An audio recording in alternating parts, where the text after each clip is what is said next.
I'm Heather.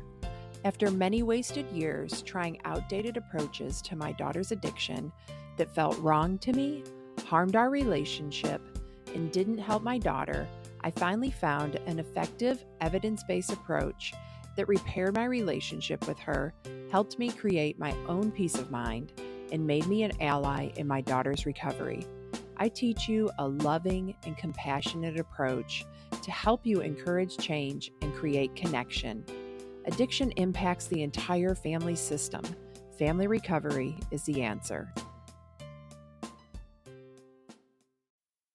Today's guest, Gill, is the host of Sober Powered, a top 50 mental health podcast, and the founder of Sober Powered Media, a podcast network with 5 other top mental health podcasts. She started her career teaching math and science and obtained a master's degree in biology to transition to working in research. Getting sober in 2019 inspired her to start her podcast, Sober Powered. After 2 years of consistent hard work, she recently left her career as a biochemist to start the Sober Powered Media Podcast Network. Gill was my first podcast guest for episode number 9. We talked about some of the science behind substance use. This time, I had her come on to share about her Living a Sober-Powered Life support group. I find myself telling a lot of parents about her group lately, so I thought I'd have her come on so that you can hear about it directly from her, because we all need a support team. As parents, we need to be around other parents who understand what we're going through. Going down this road alone is hard and lonely. We are stronger together, and that's why we feel that instant connection with another parent who understands us. Our kids need that same support and connection from somebody who understands their substance use. Hi, Gill. So welcome back to the podcast. It's nice to have you on for a second time as a repeat guest. Yeah, thanks for inviting me again. So I want to start by just giving a little bit of your backstory, like why you started the Sober Powered podcast and then now even Sober Powered Media. Yeah, so I originally started Sober Powered about 2.5 years ago because I just wanted to help people understand like why this happened to them and like why we can't control our drinking. That was my main point, to help people alleviate some of the shame around the stigma. Mm-hmm. And then a couple years in, I had built up my audience enough to start considering going full time. And I got the opportunity to meet some very important people in the podcasting industry. And they were the ones that encouraged me to start Sober Powered Media and my podcast network. So I met someone from Spotify, and then I met someone from an advertising agency, and they encouraged me to start a network and ask some other popular shows. And I figured, why not? First, I didn't think that I would be able to be successful, so I kind of procrastinated it for a few months, and then they were insistent, so I decided to give it a shot, and it's been just about 6 months. That's great. And your podcast has grown really fast, been super popular. And it's funny, like now when I recommend it to parents, a lot of times they already know about it.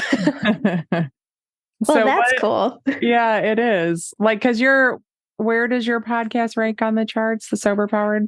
I'm usually like top 50-ish. Yeah, that's amazing.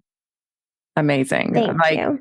I know how hard it is and you started with no audience, right?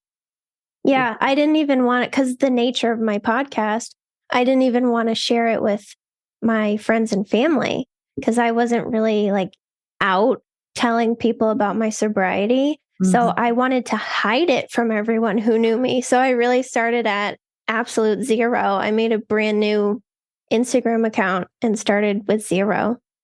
Yeah, I did the same thing, and that is not easy. So I've been like really impressed to watch your podcast grow. I think and how consistent you are. I'm always like, if I could be that consistent, it would be amazing. Because you were working full time initially on top of doing the podcast, which takes so much time. Yeah, it was 2 full-time jobs. I was actually talking to my husband about this last night, and I told him that I am the cockroach of sobriety, that you just cannot get rid of me. No matter what you do, I will never go away. And he's That's like, where did tenacity. you? Yeah, right. It's not like the best analogy, but I liked it when I thought of it.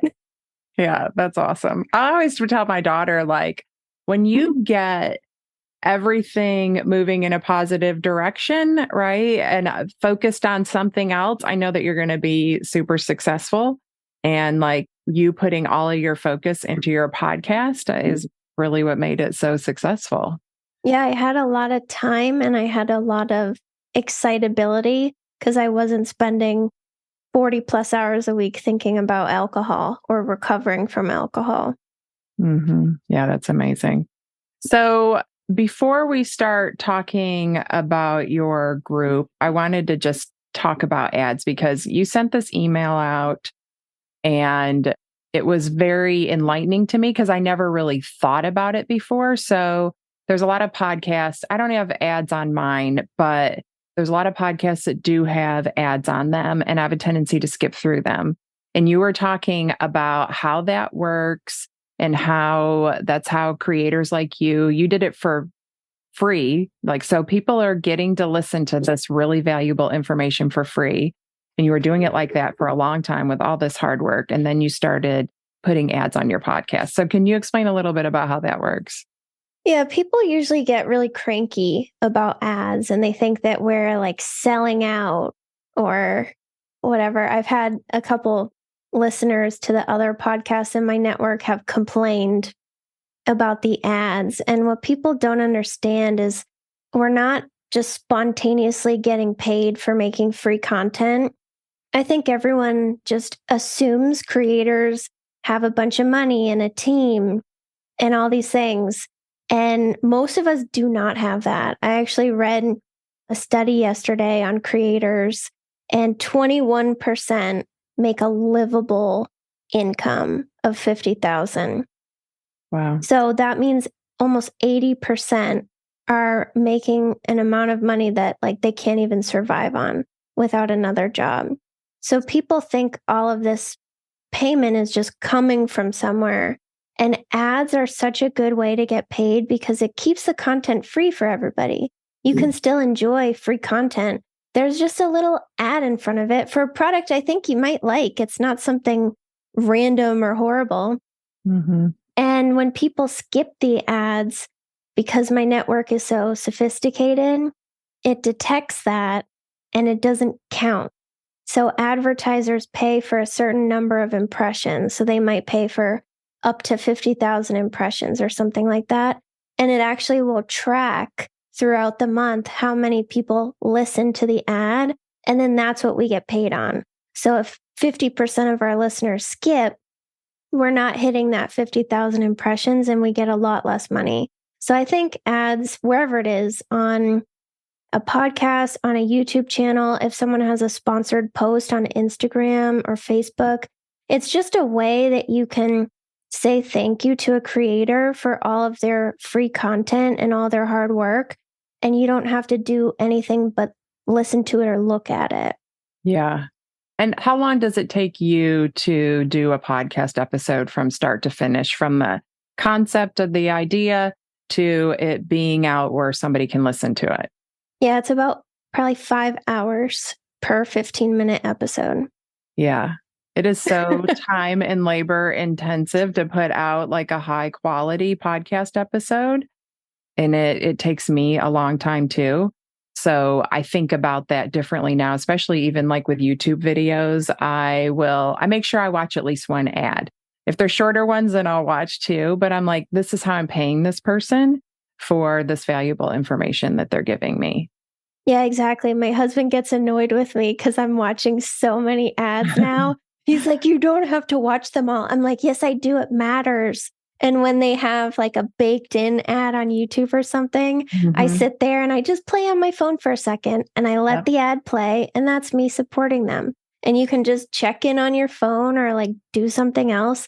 and then come back to the video after a minute when it's over. Yeah, I do the same thing. So thanks for sharing about that, because I think it's important to understand why those ads are in there. And this is really how you are making your living now, because this is your full-time job. Yeah. So ads make up probably like 3/5 of my income. Mm-hmm. So it's a pretty significant amount. So if people all of a sudden stop listening to my ads, it would be very stressful for me. Right. So just listen to the ads.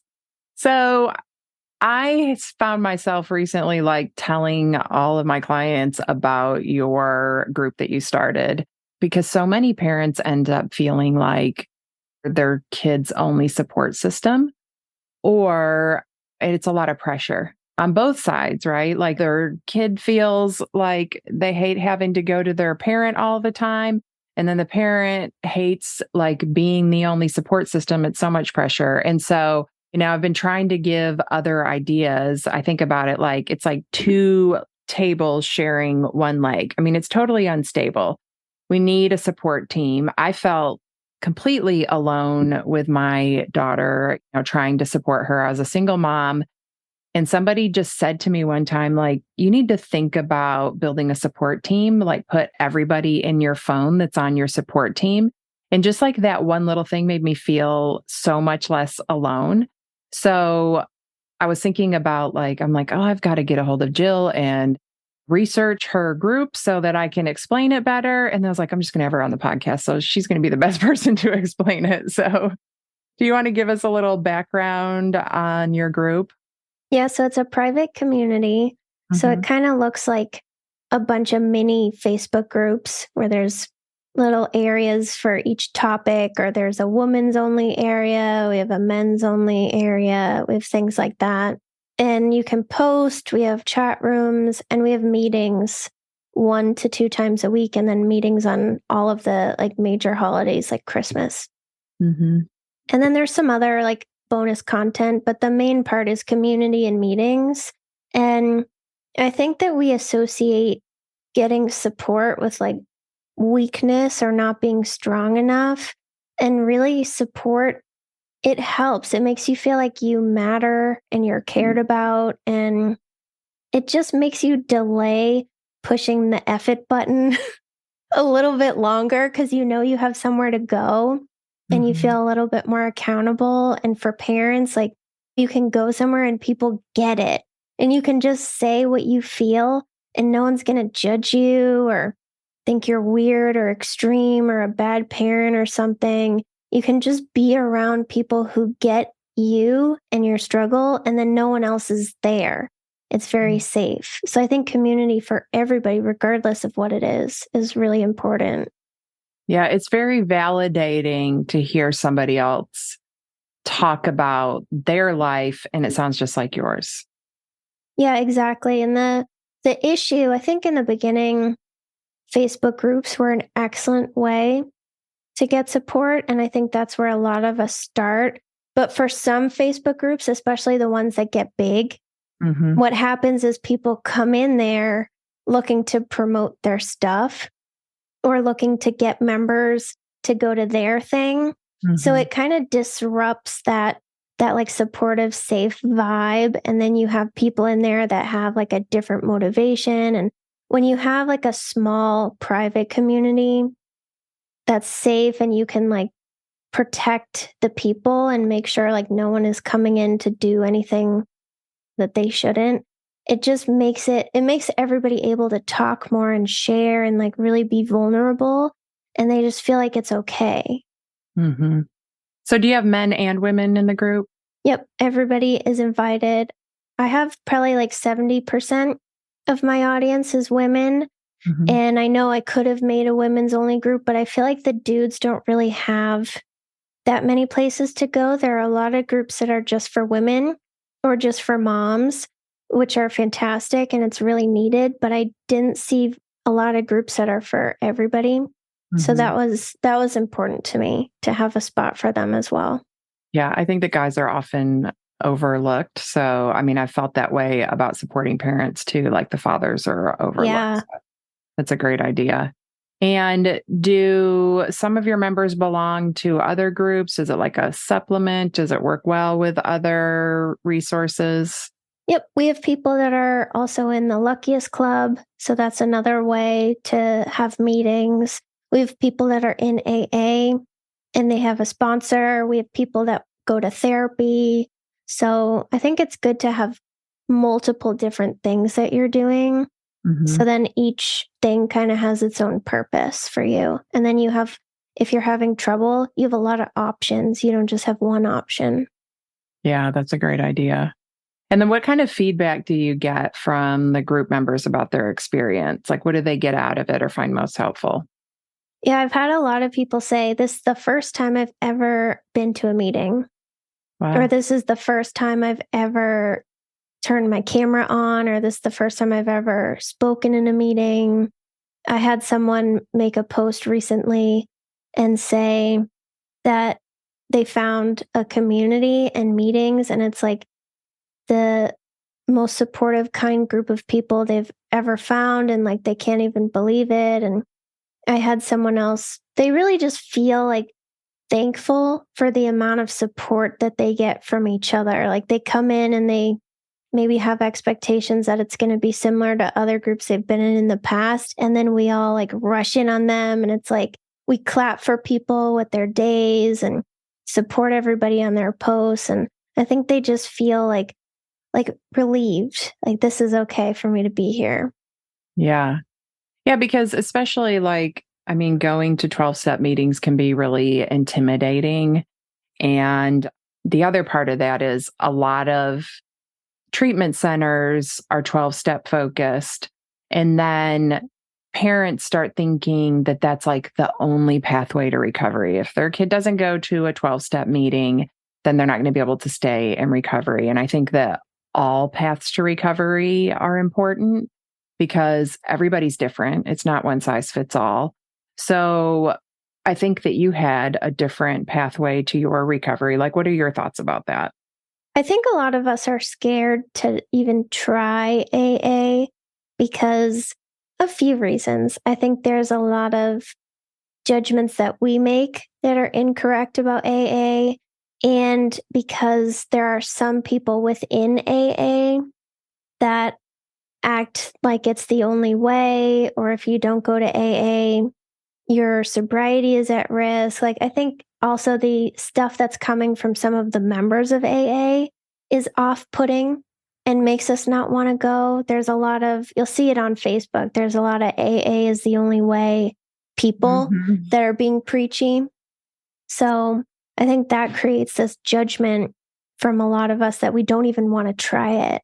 So then if we write it off, then what else can we do for support? So now all of a sudden you're trying to do it by yourself.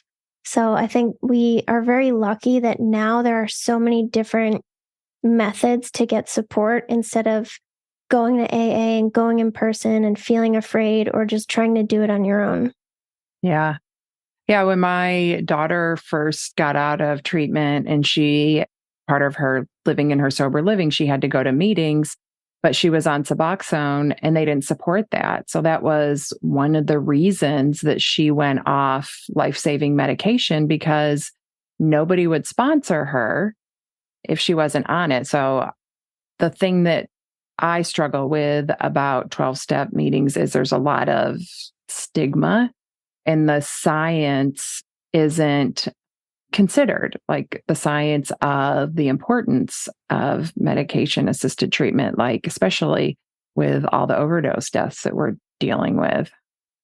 Absolutely. And there's a lot of, I've heard from other people that they get stuck where their sponsor tells them that they can't move forward unless they use the word alcoholic and they admit it and take it on. And I think you can admit you have a problem and you have to stop forever without using that label for yourself. And there's judgment about antidepressants or non-alcoholic drinks. And I think it makes it very challenging for some people who do need antidepressants or do like non-alcoholic drinks when they socialize. And it kind of alienates the AA community a little bit too, because I think the 12 steps are excellent and they know what they're talking about. Like all of the support in there is wonderful, but I think it's very strict and that makes new people not want to go.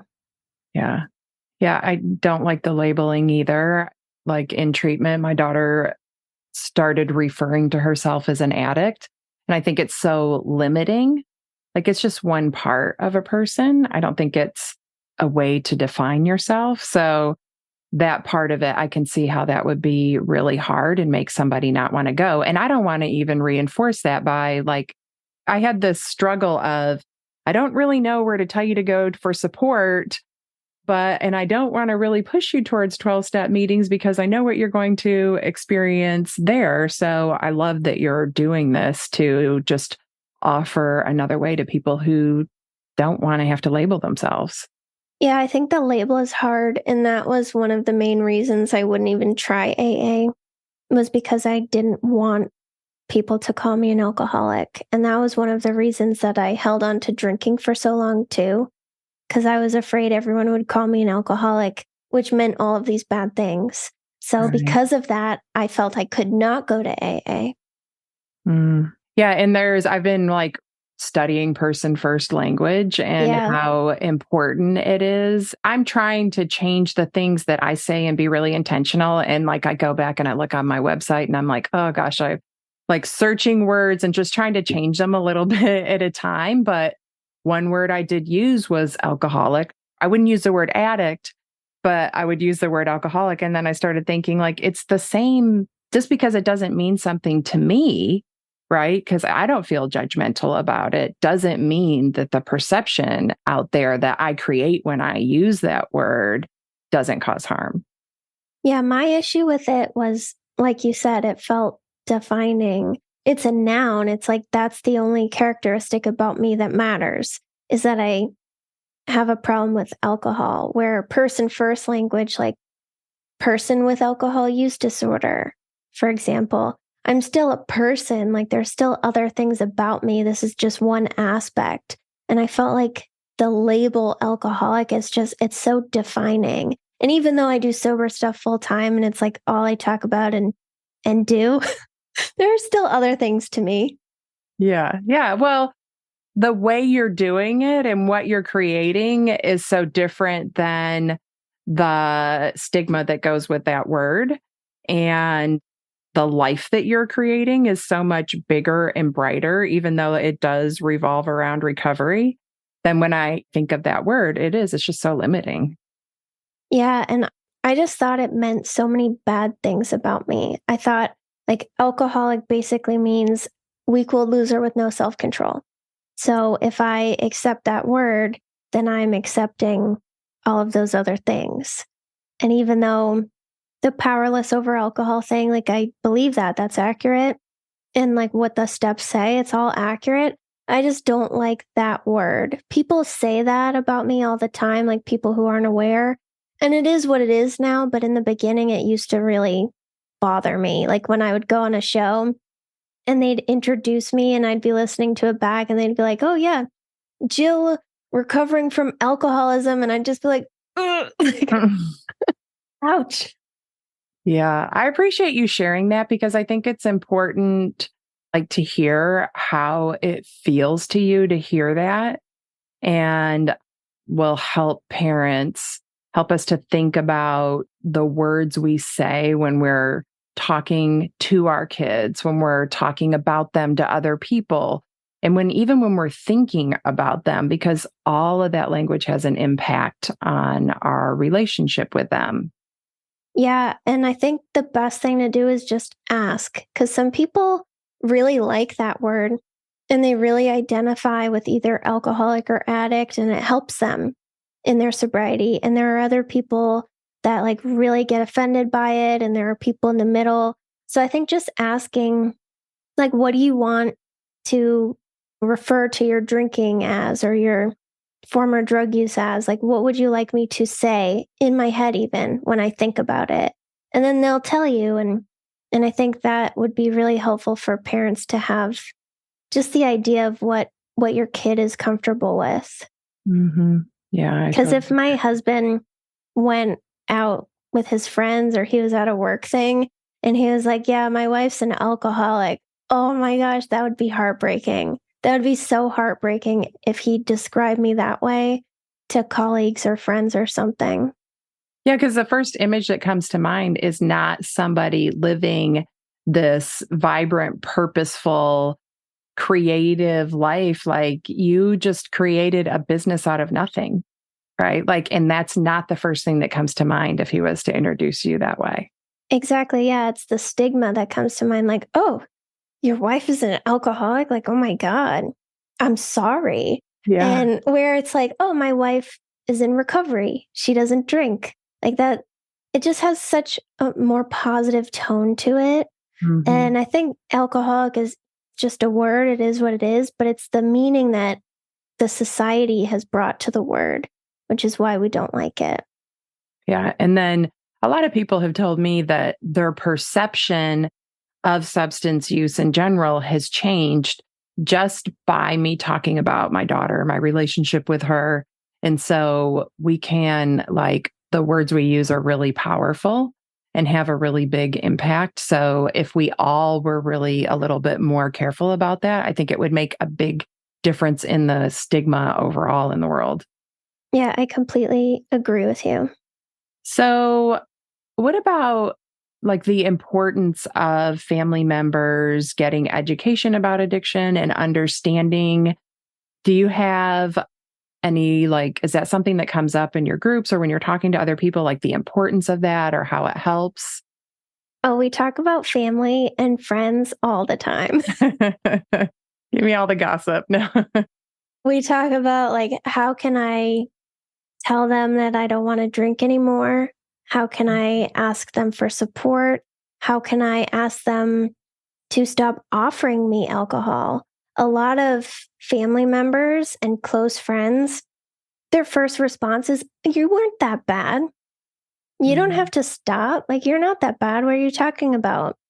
And they try to talk us out of something that we want to do, or they'll not understand and pressure us or stop inviting us to things. So we talk about other people all the time. I think the best thing for families and friends to do would be to understand, like, even if you don't think it's that bad, you don't know what this person's doing 100% of the time. You see them for one portion of their life, you don't see the whole rest of it. And I think for family and friends who have seen like really awful things and are like, thank goodness you stopped, I think understanding why it's not a choice, or that it's not that they don't love you enough, or they're selfish and they don't care. I think understanding that can help you just feel better about the situation. Feeling like someone doesn't love you enough is an awful way to feel. And I think understanding more like what's going on in our heads with substances can be helpful for people to just move forward and be more accepting. Mm-hmm. Yeah. And you talk about that a lot, at least in your earlier episodes, about like what was going on internally. That was your problem. Like externally, your life looked fine. Most people wouldn't have known. But what was happening in your mind and how you felt every day was really what you wanted to change.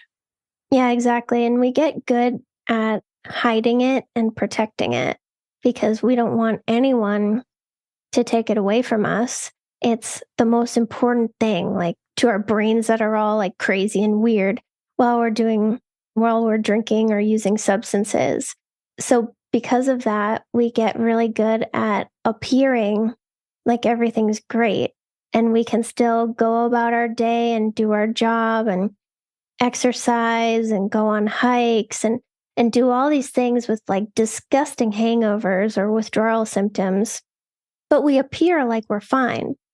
And that's just because we're being protective. We don't want people to know, we don't want people to judge us, those kinds of things. So even if someone looks completely normal to you, they might have a very serious internal struggle going on.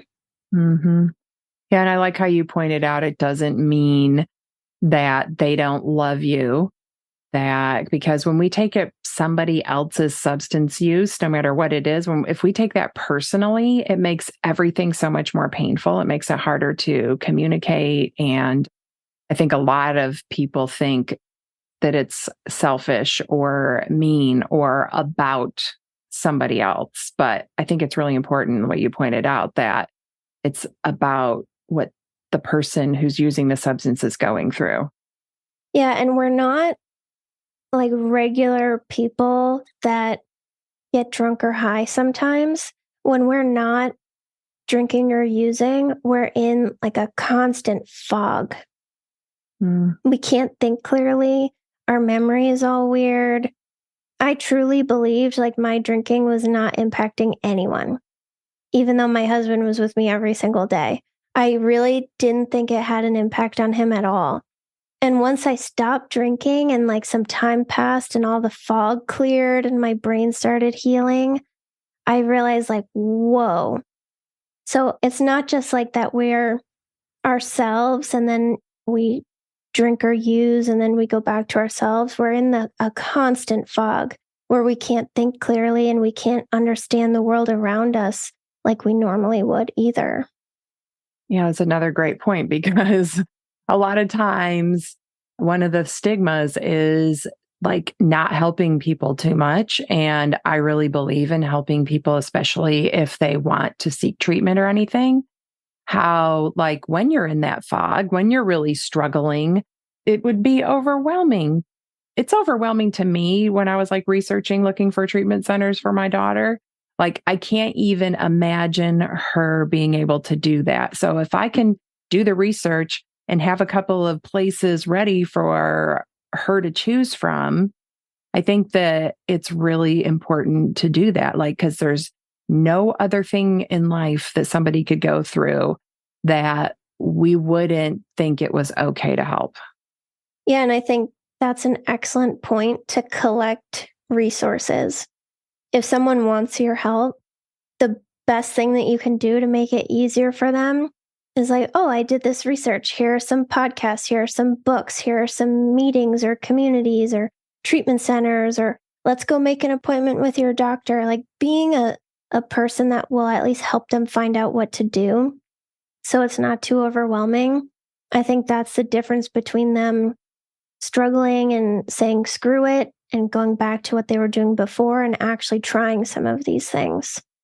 Yeah, absolutely. Like when my daughter was ready, we had the place was picked out. I was on a plane. I was there within like 5 hours. I flew from Florida to Oklahoma. And then the next night I was driving her from Oklahoma City to Houston. Like, that was not the time to be doing hours and hours of research. When somebody's ready, you need to be ready too. Yeah, because it happens often without warning. Yeah. Like, so we'll just be going about our business and then something happens and we're like shocked out of denial and we're ready to do something about it. And we accept that, like, okay, we can't change the situation. We can't make it better. So we have to stop. And you're right. That's a good point I didn't consider. Like, not waiting until that moment to be like, okay, well, let me go on Google. And that can create more stress and overwhelm too. Absolutely. And so many parents say to me, like, my son or daughter is totally against going to treatment. They say it doesn't work and all. And I'm like, that can change like that. Like, they can be saying that 1 minute and the next minute telling you that they're ready to go. Like, those things really aren't an indication of how close somebody is. You'd think it would be, but it's really not an indication of how close somebody is to being ready or not. Yeah. And there's really there's no in between. It's either like, I don't need that. That's not going to work for me. And then like, bam, like, let's go. Can we go right now? Yes, that's exactly how my daughter was. It's so funny. So I love that you also brought up that when you're talking in a meeting and talking about families, how hard it is to ask to let people know that you want to stop, how I guess that's really feels really vulnerable. Yeah. And people are scared too if they have stopped multiple times.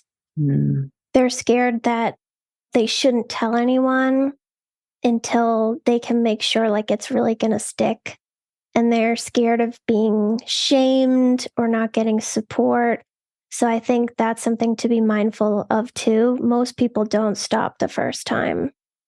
Yeah, that is such a great point that it's probably harder each time. And the fear of like, there's already the internal shame. And then there's the fear of not being believed or supported. So I think that that's such a great point, how hard it gets. It's harder each time that it doesn't work. They're as frustrated. However, the person that it's not working for is as frustrated as the person that loves them and wants it to work too. Yeah, exactly. And we don't want to let anybody down or disappoint anyone. Like we're already disappointing ourselves nonstop. We don't want to disappoint the people that we care about the most too. So it's hard to decide like, should I tell them right away? Should I wait? Should I try to do it secretly? Like, so I think just being mindful that there's a lot of shame there and making sure that people know that they can come to you when they need help, because being able to tell someone is so important, and like say those words out loud and know that you have a safe space to go or a safe person to talk to or just someone that kind of knows what you're going through. Mm-hmm. Yeah. Yeah, definitely being the safe person for them to come to, knowing that they can depend on you to support them and not judge them. And I love what you brought up about not wanting to disappoint either, because in the podcast episode that Helena was on, she talked about that. Like one of the things that pushed her forward was hearing just always the fear and disappointment in my voice and my mom's voice every time we talked to her. Like she hated disappointing us. Yeah, we don't want you guys to think badly of us or like not love us anymore and all this stuff. And we already think so horribly about ourselves. Like by the end of addiction, when someone is starting to get help and trying to come out of it, like self-esteem and self-worth is so low at that point. So we don't want to risk losing people that we care about and having them think horrible things about us too, and just confirming what we believe deep down. Mm-hmm. Yeah, that's so true. So, what do you think? Like, if somebody's listening to this and they're like, okay, I'm interested in joining that group, but they're on the fence or scared or they don't understand, like, what would you want that person to know? Well, first of all, you can reach out to me and ask me whatever questions you have about it. But I think the most important thing about my group is it's small.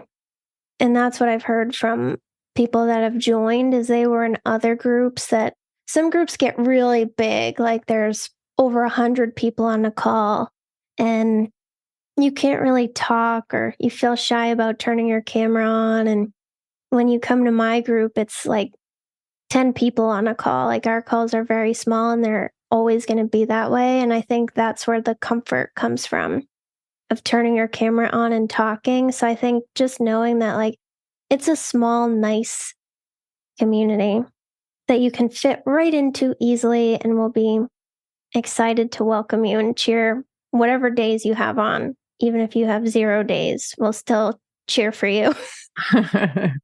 Sure that you're even like considering it. Yeah, that you came to your first meeting and you're like just taking a step. It doesn't matter how many times you have to take that first step, just being willing to do it and being open to considering not drinking is huge. Yeah, I mean, I guess that would be like a harm reduction, researching it, setting up the support system ahead of time. I think that that was a really good point.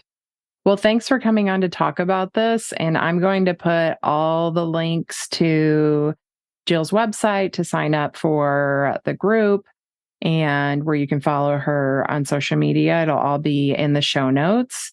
So thank you for coming on today. Yeah, thank you for having me back. Hey, if you were listening to this episode thinking you would like support for yourself and coaching that will give you the tools you need to feel more confident about helping your child, Use the link in the show notes to sign up for a sample coaching call with me. Thank you for listening to this episode. If you want to learn more about my work, go to heatherrosscoaching.com. If you want to help other parents who are struggling with a child's addiction, you can do it 2 different ways. First, you can share the podcast with them directly, or you can share it on your social media. Second, you can leave a review. Talk to you next week.